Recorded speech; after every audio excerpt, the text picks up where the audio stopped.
Hello बच्चों, आज हम लोग थर्मोडायनेमिक्स क्लास 11 केमिस्ट्री का दो छोटा छोटा टॉपिक के बारे में स्टडी करेंगे। एक स्टडी करने वाले हम लोग मैक्रोस्कोपिक प्रॉपर्टीज होता क्या है थर्मोडायनेमिक्स में, मैक्रोस्कोपिक प्रॉपर्टीज का क्या मतलब होता है और स्टेट फंक्शन किसको कहते हैं। सिर्फ दो छोटा छोटा टॉपिक के बारे में डिस्कशन करने वाले हैं। तो स्टार्ट करते हैं हम लोग। फर्स्ट है मैक्रोस्कोपिक प्रॉपर्टीज। थर्मोडायनेमिक्स चैप्टर में हम लोग सिस्टम का कंबाइंड प्रॉपर्टी स्टडी करते हैं। कंबाइंड पूरे सिस्टम का एक साथ प्रॉपर्टी स्टडी करते हैं। कहने का मतलब जैसे अगर ये कोई सिस्टम है तो इसके अंदर हजारों या लाखों पार्टिकल्स है, तो हम एक एक पार्टिकल के बारे में नहीं सोचते हैं। ठीक है, थर्मोडायनेमिक्स चैप्टर में हम लोग क्या करते हैं, पूरे सिस्टम पूरे बॉडी के बारे में स्टडी करेंगे कि इसके पास कौन कौन सा प्रॉपर्टी है। ठीक है, और अगर हम इस पूरे बॉडी का प्रॉपर्टी का स्टडी करेंगे तो जिस प्रॉपर्टी का स्टडी कर रहे हैं उस प्रॉपर्टी को कहेंगे मैक्रोस्कोपिक प्रॉपर्टीज। फिर से क्लियर कर दे, एक एक पार्टिकल का प्रॉपर्टी नहीं स्टडी नहीं करना है। थर्मोडायनेमिक्स चैप्टर में हम लोग पूरे सिस्टम का प्रॉपर्टी का स्टडी करते हैं। ठीक है, जैसे एक एक पार्टिकल का अलग अलग प्रॉपर्टी के बारे में डिस्कशन करें तो एक एक पार्टिकल का जो प्रॉपर्टी होगा उसको हम लोग कहेंगे माइक्रोस्कोपिक प्रॉपर्टी। माइक्रोस्कोपिक प्रॉपर्टी मतलब है कि छोटे लेवल में जाकर के प्रॉपर्टी का स्टडी करना। ठीक है कि नहीं, एक एक पार्टिकल का प्रॉपर्टी का स्टडी को हम लोग क्या कह रहे हैं, माइक्रोस्कोपिक प्रॉपर्टी कह रहे हैं। अगर हम एक पार्टिकल के सिंगल पार्टिकल के बारे में स्टडी करना चाहें तो उसको कहेंगे माइक्रोस्कोपिक प्रॉपर्टी। लेकिन अगर हम पूरे बल्क के बारे में डिस्कशन करें, पूरे बॉडी के बारे में डिस्कशन करें, इसका प्रॉपर्टी स्टडी करें तो इसका जो प्रॉपर्टी होगा उसको कहेंगे मैक्रोस्कोपिक प्रॉपर्टीज। बच्चों क्लियर हो गया? सिंगल पार्टिकल का प्रॉपर्टी को कहेंगे माइक्रोस्कोपिक प्रॉपर्टी और पूरे सिस्टम के प्रॉपर्टी को क्या कहेंगे हम लोग, मैक्रोस्कोपिक प्रॉपर्टी। तो थर्मोडायनेमिक्स क्या करता है, मैक्रोस्कोपिक प्रॉपर्टी के बारे में डिस्कशन करता है। सिंपल सा बात है, इसमें लिख दे कि इन थर्मोडायनेमिक्स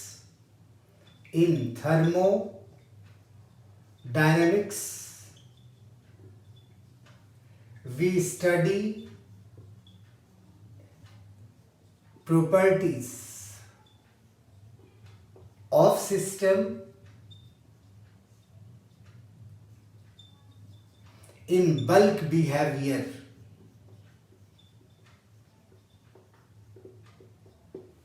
फिर से रिपीट कर दे, थर्मोडायनेमिक्स में हम लोग क्या करते हैं, प्रॉपर्टीज का स्टडी करते हैं, लेकिन सिस्टम का प्रॉपर्टी का स्टडी कैसे करते हैं, इन बल्क बिहेवियर। मतलब पूरे सिस्टम का प्रॉपर्टी का डिस्कशन करेंगे, एक एक पार्टिकल का डिस्कशन नहीं करेंगे। और ये जो मैक्रोस्कोपिक प्रॉपर्टीज है ये दो टाइप का होता है, इसके बारे में डिस्कशन करें। Types of macroscopic properties. Macroscopic properties कितने टाइप के होते हैं बच्चों? तो ये दो टाइप के होते हैं। पहला है इंटेंसिव प्रॉपर्टीज, इंटेंसिव प्रॉपर्टीज, और दूसरा है एक्सटेंसिव प्रॉपर्टीज। हेडिंग से ही पता चल रहा होगा कि इंटेंसिव प्रॉपर्टीज का क्या मीनिंग है और एक्सटेंसिव प्रॉपर्टीज का क्या मीनिंग है। इंटेंसिव कहने का मतलब समझ में आ रहा है? इंटेंसिव कहने का मतलब जो उसका इंटरनल चीज होगा। अगर मान लेते कोई ऐसा प्रॉपर्टी है जो सिस्टम के मास पर डिपेंड नहीं करता है। ठीक है, फिर से रिपीट करें, कुछ ऐसे प्रॉपर्टी होते हैं सिस्टम के पास जो उस सिस्टम के मास पर डिपेंड नहीं करता, मास से इंडिपेंडेंट होता है। Those properties are called intensive properties. ठीक है, सिंपल वे में लिखे, these properties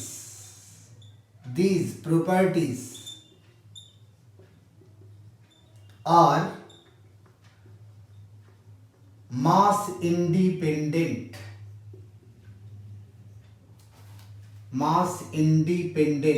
मीनिंग क्या आ रहा बच्चों कि जितने भी इंटेंसिव प्रॉपर्टी वो होते हैं वो मास इंडिपेंडेंट होते हैं। ठीक है, अगर कोई ऐसा प्रॉपर्टी है जो मास पर डिपेंड करता ही नहीं है, जैसे दिमाग में आ रहा होगा कौन कौन सा ऐसा प्रॉपर्टी है जो मास पर डिपेंड नहीं करता है। तो एक सिंपल एग्जांपल बता रहे, बॉइलिंग पॉइंट।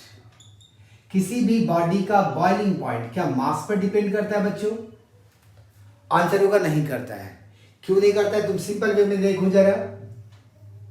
सपोज करें ये छोटा सा कंटेनर है, इसमें थोड़ा पानी लिया गया है, थोड़ा पानी लिया गया है और इसको नीचे से हीट दिया जा रहा है ताकि ये बॉयल हो जाए, बॉइलिंग टेम्परेचर तक हीट देना है।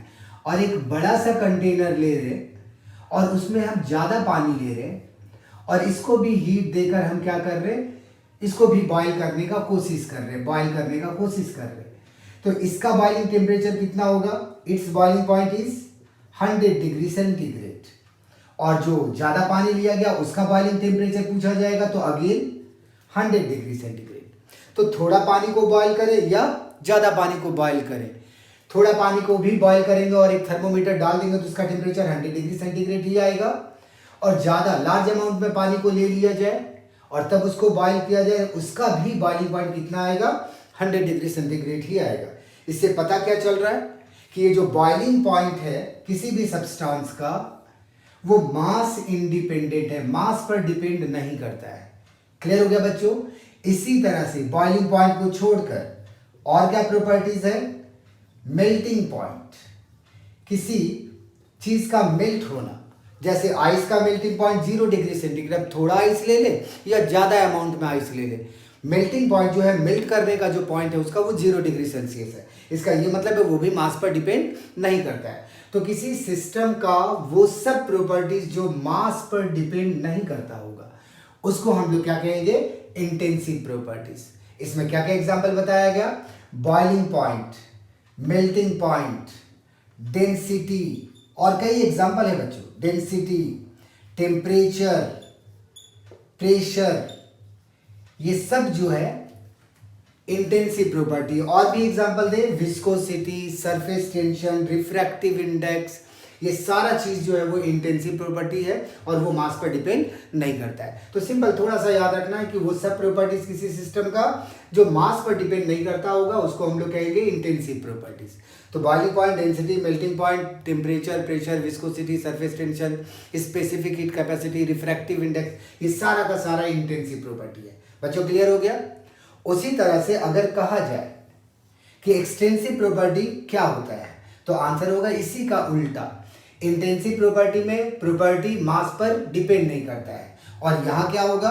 Depends on mass. Those properties of system which depends on mass are known as extensive property. अब खुद से एग्जांपल निकालो, कौन कौन सा ऐसा प्रॉपर्टी है सिस्टम का जो मास पर डिपेंड करता होगा? तो इसमें भी कई एग्जांपल्स हैं। जैसे सिंपल वे में किसी सिस्टम का जो मास है, किसी सिस्टम का जो मास है, तो ये तो मास तो खुद ही मास पर डिपेंड कर रहा है, ये तो पता चल ही रहा है कि मास जो होगा वो एक्सटेंसिव प्रॉपर्टी होगा। वॉल्यूम, ये क्या होगा? ये भी मास डिपेंडेंट होगा। अगर किसी चीज का छोटा वॉल्यूम लिया जाए मास कम आएगा, इसी मटेरियल का बड़ा वॉल्यूम लिया जाए उसका मास ज्यादा आएगा। तो कहने का मतलब वॉल्यूम मास पर डिपेंड कर रहा है। मास कम तो वॉल्यूम कम, मास ज्यादा तो वॉल्यूम ज्यादा। तो कहने का मतलब वॉल्यूम भी जो है वो एक तरह का क्या है? एक्सटेंसिव प्रॉपर्टीज है। बच्चों क्लियर हो गया? और कुछ प्रॉपर्टीज, कुछ एग्जांपल दो जो एक्सटेंसिव होगा, जो मास पर डिपेंड करेगा। तो और क्या होगा? सरफेस एरिया, ध्यान देना बच्चों, सरफेस एरिया नहीं दिख रहा होगा तो यहां इसका स्क्रीनशॉट ले लो समझने के लिए, याद रखने के लिए। मिटा सके इसको मिटा दे। क्या क्या एग्जांपल दिया गया? एक्सटेंसिव प्रॉपर्टी का क्या क्या एग्जांपल दिया गया? मास, वॉल्यूम, सरफेस एरिया। किसी भी ऑब्जेक्ट का सरफेस एरिया कम है तो मास कम है, अगर मास ज्यादा है तो सरफेस एरिया ज्यादा है। इसका मतलब सरफेस एरिया भी ऐसा प्रॉपर्टी है जो मास पर डिपेंड कर रहा है, इसलिए ये भी क्या हो जाएगा? एक्सटेंसिव प्रॉपर्टी हो जाएगा। किसी भी सिस्टम के पास अगर हीट है तो कम हीट होगा अगर उसका मास कम होगा, अगर मास ज्यादा है तो उसमें हीट लेने का कैपेसिटी भी ज्यादा होगा। तो हीट भी क्या होगा बच्चों? एक्सटेंसिव प्रॉपर्टी होगा। इसको छोड़कर इस चैप्टर में हम लोग आगे डिस्कशन करेंगे enthalpy and entropy. Enthalpy and entropy ये दोनों भी एक तरह का क्या है, एक्सटेंसिव प्रॉपर्टीज है।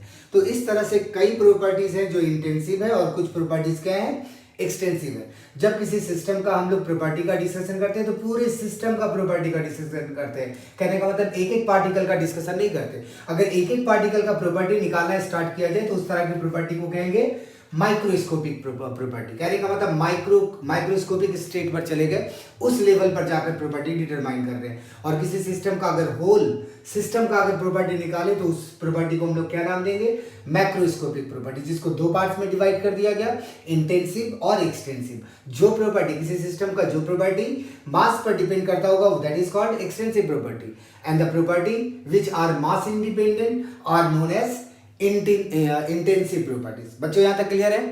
तो एक छोटा सा और टॉपिक डिस्कशन कर ले, ज्यादा टाइम नहीं लेंगे आज हम लोग। छोटे छोटे टॉपिक्स को क्लियर कर ले, इसका भी काफी इंपॉर्टेंस है, जानना जरूरी है ताकि कंसेप्ट क्लियर हो जाए। नेक्स्ट देखें हम लोग जरा, स्टेट फंक्शन ये क्या होता है। थर्मोडायनेमिक्स में स्टेट फंक्शन का क्या मतलब है? स्टेट फंक्शंस किसको कहते हैं बच्चों? स्टेट फंक्शन किसी सिस्टम का वो सब क्वांटिटीज जो स्टेट पर डिपेंड करता है। यहां लिख रहे हैं एक दो line, physical quantities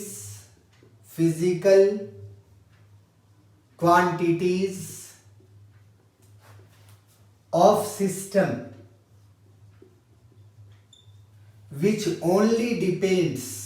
which only depends on state and independent of the path। Shortcut में लिख रहे बच्चों, इतना भी लिख दिया जाए तो काफी है। क्या लिखाया गया? Physical quantities of system which only depends on state. किसी भी सिस्टम का वो सारा क्वांटिटीज जो केवल स्टेट पर ही डिपेंड करता है, depends on state and independent of the path. मतलब स्टेट आया कैसे उससे कोई मतलब नहीं है, ठीक है कि नहीं? जो केवल स्टेट पर डिपेंड करता है उसको हम लोग क्या कहेंगे, स्टेट फंक्शन। जैसे ज्यादा क्लियर हो जाएगा अगर एग्जांपल ले लिया जाए, जैसे टेम्परेचर के बारे में डिस्कशन करें। टेम्परेचर ये क्या होगा बच्चों? स्टेट फंक्शन होगा। जैसे अगर मान लेते हैं वाटर का टेम्परेचर 100 डिग्री सेंटीग्रेड है, वाटर के बारे में बात कर रहे हैं। अगर वाटर का टेम्परेचर 100 डिग्री सेंटीग्रेड है तो इसका ये मतलब हुआ कि ये वाटर के वेपर स्टेट को शो कर रहा है। अगर मान लेते हैं H2O का टेम्परेचर 0 डिग्री सेल्सियस है, ये H2O के क्या कर रहा है, सॉलिड स्टेट को शो कर रहा है। तो टेम्परेचर देख के हम लोग ये पता कर सकते हैं कि उसका स्टेट क्या है, इसलिए टेम्परेचर को हम क्या कहेंगे, स्टेट फंक्शन। टेम्परेचर क्या हो गया, स्टेट फंक्शन। तो फ्रीजिंग पॉइंट, बॉइलिंग पॉइंट एक तरह का टेम्परेचर ही है, टेम्परेचर को रिप्रेजेंट करता है, वो क्या होगा, स्टेट फंक्शन होगा। अब जैसे अगर हम लोग हीट के बारे में बात करें तो heat is not a state function. Heat is not a state function. क्यों? क्योंकि किसी भी सिस्टम में जो हीट प्रेजेंट होता है उसको यह पता होना चाहिए कि हीट उतना सिस्टम के पास आया कैसे है, वो पाथ डिपेंडेंट हो जाएगा, इसी का उल्टा हो जाएगा। हीट जो है पाथ डिपेंडेंट है, वो स्टेट पर डिपेंड नहीं करता है। किसी सिस्टम का, अगर किसी सिस्टम के पास अगर हीट 100 जूल का है तो हम इस 100 जूल के हीट को देख करके इसके स्टेट के बारे में डिस्कशन नहीं कर सकते, इसका स्टेट नहीं बता सकते। किसी भी सिस्टम के पास इतना हीट है, इस हीट को देख करके हम इसके स्टेट का अंदाजा नहीं लगा सकते कि वो सॉलिड होगा या लिक्विड होगा या गैस होगा। इसलिए हीट क्या होगा बच्चों, स्टेट फंक्शन नहीं होगा। लेकिन वही टेम्परेचर क्या हो जाएगा, स्टेट फंक्शन हो जाएगा। तो इसके बारे में इस चैप्टर में और आने वाला टाइम में डिस्कशन करेंगे, ये बीच बीच में आता रहेगा। फिलहाल इतना सा थोड़ा सा चीज याद रखना है कि those physical quantities of system which only depends on state, जो केवल स्टेट पर डिपेंड करता है, and independent of the path और by which it is obtain are known as state function. एक सिंपल एग्जांपल दिया गया, टेम्परेचर स्टेट फंक्शन है लेकिन हीट स्टेट फंक्शन नहीं है। टेम्परेचर को देख करके स्टेट का पता चलता है कि अगर वाटर का टेम्परेचर 0 डिग्री सी है तो ये श्योर होगा कि वो सॉलिड स्टेट में होगा। वाटर का टेम्परेचर 100 डिग्री सी है, इसका मतलब वो वेपर स्टेट में होगा। तो स्टेट का पता चलता है, टेम्परेचर देख करके हम स्टेट का अंदाजा लगा सकते हैं। लेकिन हीट, अगर किसी बॉडी के पास हीट है, कुछ हीट है, तो कितना हीट है उस हीट को देखते हुए हम उसका स्टेट का अंदाजा नहीं लगा सकते। इसलिए कहेंगे heat is not a state function while temperature is a state function. तो आज हम लोग केवल 2 टॉपिक डिस्कशन किए, macroscopic properties and state function. उम्मीद है बच्चों समझ में आ ही गया होगा। तो आज इतना ही पढ़ते हैं, नेक्स्ट टॉपिक में इसके आगे का टॉपिक पढ़ेंगे। Okay, thank you for watching. और सब्सक्राइब करना ना भूलें स्टूडेंट्स, सब्सक्राइब जरूर कर दें। Okay, thank you.